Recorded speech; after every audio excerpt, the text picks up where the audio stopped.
The silent declaration. The great chamber of the Galactic Council was always full of noise, voices of hundreds of species mixing together, some speaking through translators, some through strange sounds that echoed across the tall walls. Today was different. Today the chamber was silent. The delegates waited, their eyes on the central podium where the council speaker usually stood. A message had come in, a message no one expected. It was from Earth. For centuries, Earth had been seen as small and weak, a young world on the edge of the Council's territory. Humans were tolerated but never respected. They were invited to the council halls only as observers, never as equals. The council believed humanity should listen, obey, and follow. But the transmission that arrived that morning changed everything. The chamber lights dimmed, and a holographic figure appeared above the podium. It was a human representative, his voice steady, his eyes firm, his words shocking. From this day, he said, humanity will no longer accept the council's chains. We will no longer bow. We will no longer beg. We have chosen our own path. If that path means war, then so be it. The words echoed in the silence. Not a single delegate moved. Some sat frozen. Others shifted uncomfortably. The council speaker's crest feathers trembled. He had never heard such bold defiance from such a small world. A murmur began to rise. Questions whispered in dozens of languages. Did humans really declare war? Were they serious? Did they not understand the power of the council? The human figure did not wait for answers. The transmission ended as quickly as it began, leaving the chamber in stunned silence. For a long moment, no one spoke. Then chaos erupted. Some species laughed, dismissing humanity as foolish. They are nothing but a child race, one alien hissed. Their ships are old, their fleets are small, this is a joke. Others did not laugh, their eyes narrowed, their voices low with concern. Humans are unpredictable, a scaled delegate whispered. They fight in ways no one expects. I have read the reports of their wars on their own world. They never give up. The council speaker struck the floor with his staff, demanding order, his voice rising above the noise. Silence, silence, this is no time for panic. Humanity has no power. Their words mean nothing. But even as he spoke, new reports arrived. On the edge of the council's communication networks, strange movements were being detected. Human fleets were leaving orbit. Ships that were not supposed to exist were being seen, their designs new, their weapons unknown. The delegates leaned forward as the reports were read, each word adding to the growing unease. One asked, how did they build such ships without our knowledge? No one watched them, another replied. No one cared. They were ignored. And now it seems they used that silence well. The chamber filled with argument. Some demanded that humanity be crushed before they grew stronger. Others advised caution, reminding the council of the unknown. But deep inside, a cold fear spread. The Galactic Council had ruled for thousands of years. No species had ever challenged them openly. Rebellions had been crushed before they began. Defiance always ended in silence. Yet here was Earth, a small, blue planet, standing in front of the galaxy and declaring it would no longer kneel. The arrogance of it was unthinkable, but the courage of it was undeniable. A delegate from a minor world whispered the question that many feared to say aloud. What if humanity wins? The council speaker turned sharply, his voice angry. Impossible. No one has ever won against the council. Humanity will be destroyed. Yet his eyes betrayed doubt. That night, across the stars, rumors spread. Fleets reported seeing human banners raised high. Stations reported losing contact, and whispers grew that humanity had prepared for this day for a long time. On Earth, people gathered in the streets, watching their leaders speak with fire in their eyes. They had lived under the shadow of the council long enough. Now they were united, every man, woman, and child ready to defend their world. A boy in a small village looked up at the sky. His father beside him, the boy asked, "Will the stars fear us now?" His father answered quietly, "Not yet, but they will." The first step had been taken. The silent declaration had been made. The galaxy trembled, and the war of humanity had begun. Echoes of fear. The message from Earth did not fade from the minds of the council. It haunted the chamber even after the human hologram had vanished. Entire delegations whispered in private corners. Others stormed into hidden rooms to argue. The echoes of that single declaration shook every wall. For centuries, the Galactic Council had believed itself untouchable, a mountain no one could climb. But now a small world had dared to challenge it. Reports kept flowing in. Scouts returning from Terran borders spoke of fleets moving with quiet precision. Human ships no longer drifted like traders or explorers. They formed formations, strong and sharp, like blades drawn from old sheaths. One report described strange engines that seemed too advanced for Earth's known level. Another report mentioned weapons that burned brighter than council cannons. Each word spread fear like fire in dry grass. Inside the council chamber, voices grew sharper. "Destroy them now," shouted a heavy creature with tusks curved like blades. "Send the fleet, crush their spirit before it grows." "Fool," hissed a scaled diplomat.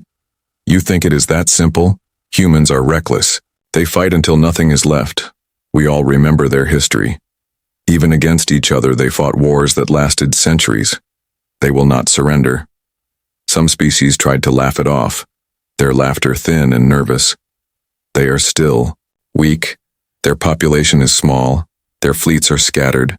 One strike and they will fall. But even those words carried no true strength. For deep inside they feared. The council speaker stood tall, his staff glowing with authority. "You speak as though humans are giants. They are not. They are ants daring to roar. I say we prepare a warning. One last chance for Earth to bend. If they refuse, we unleash fire upon their world." The chamber roared in agreement from some, but others stayed silent. Far from the council world, on a lonely station near the Terran frontier, an alien commander watched his screens with disbelief. Human ships were not fleeing as expected, they were advancing. A small patrol fleet sent to monitor them had already vanished. The commander reported back, his voice low. "They do not fight like others. They move fast, strike hard, and disappear. It is like facing shadows with steel." That message reached the council, and the silence that followed was heavy. Meanwhile, on Earth, the declaration had set the planet on fire. Factories lit up, skies filled with the smoke of engines. Shipyards worked day and night. The sound of hammers and machines echoed across continents. Ordinary people volunteered for war. Old soldiers returned, young recruits lined up. Families wept but stood proud. Humanity had chosen war and there was no turning back. In one dark council chamber, a thin alien with glowing eyes spoke quietly to his peers. "You do not understand, they are different. Other species fight for survival. Humans fight for meaning. They fight because they believe in something, and that makes them dangerous." His words were ignored but later remembered. Rumors began to spread among smaller races, whispers carried in secret channels. Some asked if humanity could be the shield they needed. Others wondered if humans would become the very monsters they now feared. The galaxy was changing and fear grew with every hour. In the grand chamber, the council speaker struck his staff again. "Enough. We cannot show weakness. We will send a fleet to their borders. We will show them the power of the council. We will end this before it begins." But his voice carried less confidence than before. Delegates looked at each other, some eyes shining with anger, some with doubt. One thing was clear. The humans had already shaken the balance of the galaxy. On the cold edge of Terran space, human fleets gathered, silent and watchful. They waited like wolves at the edge of a forest. The council had not yet realized it, but the war had already begun. The echoes of fear were spreading, from the highest halls of the council to the smallest stations on the frontier, and in those echoes, the legend of humanity's defiance was being born. The first clash, the council fleet was said to be unmatched. For centuries it had crushed rebellions before they grew. It had burned worlds into ash and silenced voices before they could rise. Now that same fleet was sent to Terran borders. The ships moved like a wall of steel, thousands strong, with banners of the council glowing in the dark. Commanders spoke with pride. "This will not take long," they said. "Earth will kneel within days." But the humans were waiting, hidden among asteroid fields. Cloaked in silence, human fleets tracked every movement. Their ships were smaller, their numbers fewer, yet their eyes burned with determination. Admiral Reyes, the commander of the human fleet, stood on the bridge of the flagship Defiance, his voice calm as he looked at the stars. "We cannot match their numbers," he said. "But we do not need to. We fight our way, not theirs." Orders spread through human channels. Silence was broken only by short words, crisp and clear. The first human strike was about to begin. The Council fleet entered Terran space, their leaders confident, their voices filled with arrogance. "Scan the area, find them, end this quickly." Then the trap was sprung. From the shadows of the asteroids, human ships exploded into motion. Torpedoes streaked through the dark. Energy beams cut into the first Council cruisers. The silence of space shattered by sudden fire. The Council fleet reeled back, commanders shouting, "Where did they come from? How are they moving so fast?" Human ships darted in and out, never standing still, their smaller frames weaving between the larger Council warships. Strikes came from unexpected angles. Weapons targeted weak points that the Council had long ignored. Within minutes, a proud Council destroyer was split in two, flames spilling into the void. Another cruiser lost engines, drifting helplessly as human fire tore through it. Fear spread among the Council crews. This was not the easy battle they expected. Admiral Reyes gave no speeches, no long commands, only a few words. Strike and vanish. Human ships obeyed, hitting hard, then disappearing into asteroid shadows, returning again from another angle, each attack tearing deeper into the Council's pride. The Council commander roared, "Stand your ground, they are nothing but insects." But his words lost weight as more reports came in. Shields failing, engines gone, we cannot hold. Across the galaxy, news traveled faster than light. Whispers carried to distant worlds. The humans fought the Council and they did not fall. Back in the Council chamber, the speaker listened to the first battle reports, his crest feathers stiff with disbelief. "Impossible," he muttered. "No one has ever resisted the Council fleet." But the truth was there, undeniable. Humans had fought their first clash against the Council and they had won, not by strength of numbers, but by speed, by cunning, by refusing to play the game by the Council's rules. On Earth, cheers filled the streets when the news arrived. Not victory cheers, but cries of hope. Hope that humanity could survive. Hope that freedom was not a dream. In a small village far from the cities, the boy who once asked if the stars would fear humans looked up again. This time he smiled. His father nodded quietly. "They are beginning to." But Admiral Reyes did not smile. He knew the Council would not retreat forever. This was only the beginning, the first clash, the first taste of war. The galaxy had changed that day. The Council was no longer untouchable, and humanity had shown its teeth. The echoes of fear had turned into the sound of battle, and the sound would only grow louder. Council in chaos. The reports of defeat spread across the Council homeworld like fire in a dry forest. The great chamber, once filled with confidence, now shook with fear and anger. The unthinkable had happened. The Council fleet, the strongest force in the galaxy, had been forced back by humans.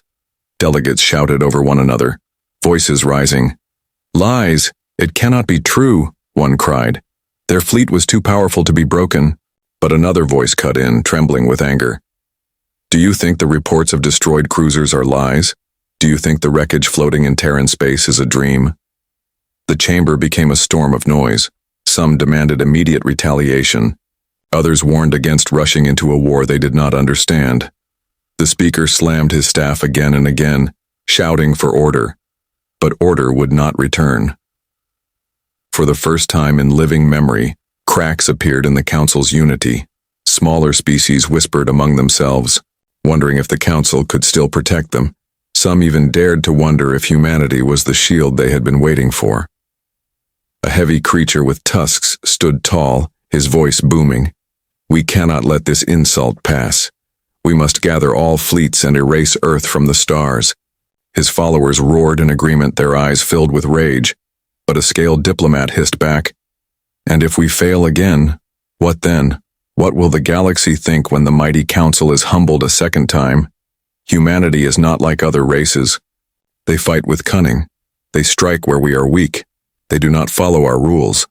The argument grew so fierce that some delegations walked out, slamming the doors of the chamber behind them. Never before had the council shown such weakness to itself. Outside the chamber, whispers traveled quickly. Traders carried rumors that human ships had not only fought but had captured council technology. Engineers feared what humans could build if they learned too much. Fear spread faster than light. On Earth, leaders watched these cracks with sharp eyes. Speeches were given to the people not of easy victory but of sacrifice. "We bleed, we suffer," one leader said. "But we will not kneel, we stand together, and the galaxy will know our name." Factories roared louder, shipyards grew brighter, every city turned into a machine of war. Yet in the quiet of homes, families prayed for sons and daughters who had gone to fight. Children learned new songs of defiance, songs that spoke of stars trembling before humanity's rise. Back in the council chamber, the speaker tried to hold the pieces together, his voice stern. "This is no time for division. We are the council. We are power itself. Humanity is a threat, yes, but they will break as all others have broken. We must unite. We must crush them now." But even as he spoke, his hands trembled on the staff.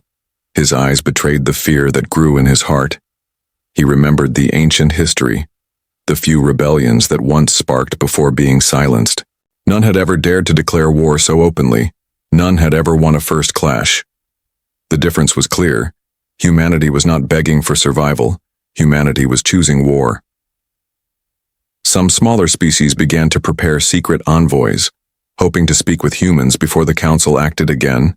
They whispered that humans might be allies instead of enemies. Whispers dangerous enough to be punished as treason. Across the stars, soldiers of the council grew uneasy. Stories of human tactics spread, how they struck from shadows, how they tore apart ships larger than their own. Fear began to settle into the hearts of warriors who had never known defeat. The galaxy stood on the edge of something new, something dangerous. The boy in the distant village once more looked to the sky. This time the stars seemed different, brighter, heavier.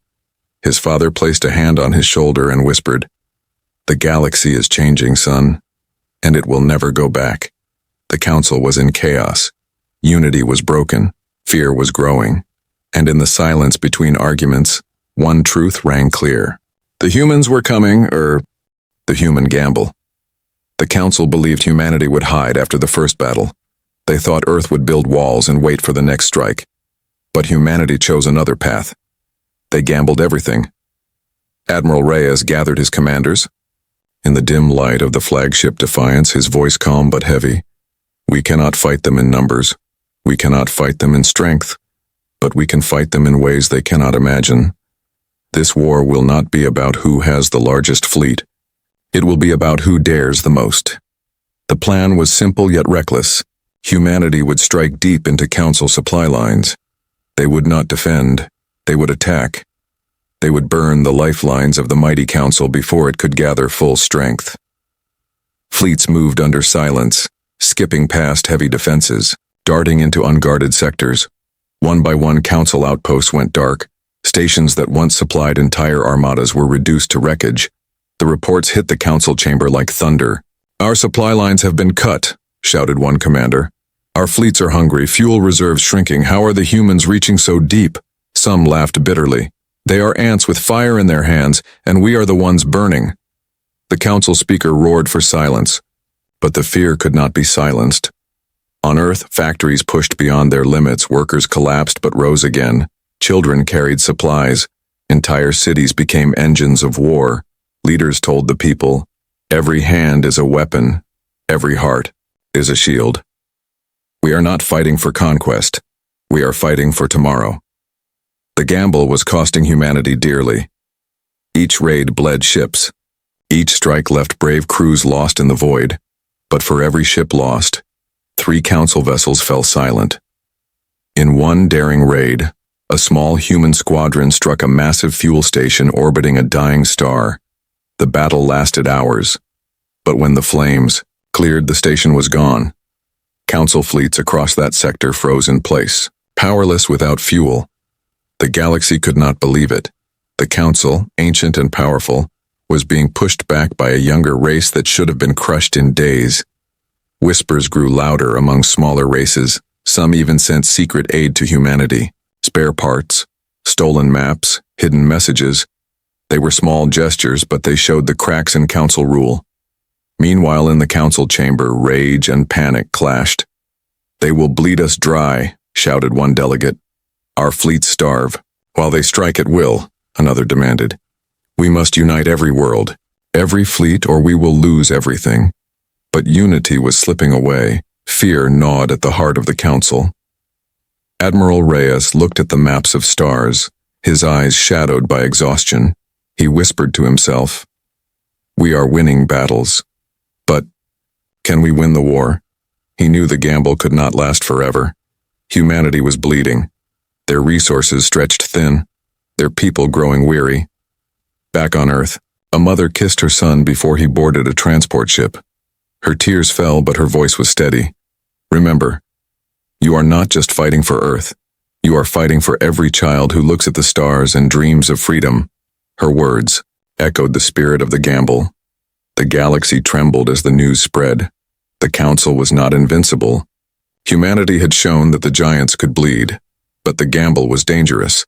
One mistake, one miscalculation, and everything humanity had built could be destroyed. The boy in the village sat by the fire that night, listening to the radio crackle. With news of human raids, his father said quietly, "They are playing with fire, son, but sometimes fire is the only way to survive the cold." The human gamble had begun, and the galaxy was holding its breath to see if Earth would rise as a legend or fall into ashes, breaking the illusion. The council had reached its breaking point. Humiliation spread across the galaxy like a sickness. The great fleets of the council, once thought untouchable, were bleeding under human raids. Leaders could not sleep. Soldiers could not fight without fear. The illusion of council power was cracking. In desperation, the council gathered what they called the Unstoppable Armada. It was the largest fleet assembled in centuries. Tens of thousands of ships, dreadnoughts heavier than moons, carriers that carried entire armies. Every corner of the galaxy contributed. "This will be the hammer that ends humanity," the council speaker declared, his voice shaking but proud. "We will erase their world. We will erase their name." The galaxy watched as the fleet moved, a storm of steel and fire heading toward Terran space. Worlds whispered that the end of Earth had come, but humanity was ready. Admiral Reyes stood in the war room of the Defiance, maps of stars glowing around him, his commanders tense. "We cannot fight them head-on," Reyes said calmly. "So we will not. We will fight them in the shadows. We will break the illusion they cling to, the illusion that numbers mean victory." The human plan was madness to council eyes, but brilliance to human hearts. They scattered fleets into hidden positions. They lured the Armada deeper into traps. They made the strongest fleet in the galaxy chase shadows. The first trap came near a red dwarf star. Human ships ignited old fuel stations. The explosion blinded sensors. In the confusion, human squadrons struck, carving holes into the edge of the Armada, then vanishing before retaliation. The second trap was worse. In the dark of a nebula, minds drifted silently, waiting. When the Armada entered, dozens of warships vanished in bursts of fire. Council commanders screamed, "This cannot be, this is not war, this is trickery." But it was war. It was human war. Day after day, the Unstoppable Armada grew weaker. Morale cracked. Whispers spread among soldiers. "If they can strike us here, what else can they do?" Then came the final blow. The Armada entered the Sol system expecting to crush Earth in a single strike. But instead of finding a planet in panic, they found a fortress. Orbital guns roared. Hidden fleets surged forward. The sky itself seemed to fight. The battle was unlike anything the galaxy had seen. Human ships darted like wolves, tearing chunks out of the massive Armada. Entire council dreadnoughts fell one by one, their wreckage burning into the void. Admiral Reyes stood firm, his voice steady. "Hold the line, break them, show the galaxy that numbers do not rule the stars, courage does." Hours turned into days. The Armada collapsed under the relentless human assault. Commanders fled, soldiers deserted. The greatest fleet the galaxy had ever seen was reduced to ruins over Earth's skies. Across the galaxy, the news spread like fire. The illusion was broken. The Council was not invincible. The humans had destroyed the undefeatable armada. On distant worlds, smaller species cheered in secret. Some even raised human banners in rebellion. For if humans could break the Council, so could they. In the Council chamber, silence reigned. The speaker's staff shook in his hands, his feathers flat, his eyes hollow. He whispered words he never thought he would say. "We are not gods. We are not eternal. The humans have proved it." On Earth, the people wept and cheered at once. The cost was enormous, cities burned, fleets broken, lives lost beyond count, but they had stood. They had not bowed. The boy in the village looked at the night sky, where wreckage of Council ships glowed like falling stars. His father's voice trembled with awe. The galaxy will never forget. This day, the day humanity broke the illusion, and in the silence after the battle, a new truth filled the stars. The Council trembled, and humanity stood unbroken. The price of defiance. The wreckage of the Council's armada still floated over Earth. Broken ships burning in silence, twisted metal drifting among the stars. For humanity it was victory, but it was also a graveyard. Millions had died. Cities lay in ruins.